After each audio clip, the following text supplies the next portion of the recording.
तर 50,000 कोटींचा हिशोब लागला नाही यावर सुद्धा कॅगनं ताशेरे ओढल्याचं जितेंद्र आव्हाडांनी म्हटलंय।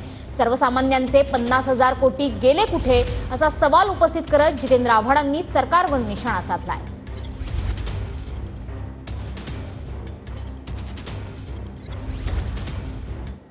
50,000 कोटीचा हिशोब न लागणं या आर्थिक बेशिस्तीबद्दलही कॅगनी ताशेरे ओढलेत।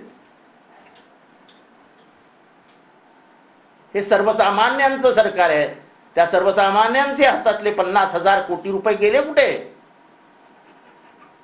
कॅगला तुम्ही बेशिस्त आहात असं का म्हणावं लागतंय?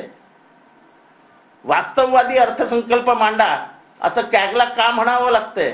आम्ही नाही म्हणत आहे।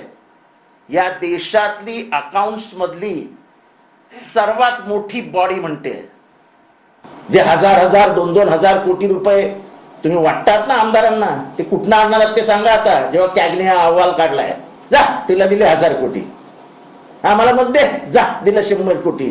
अरे तुमच्या घरातले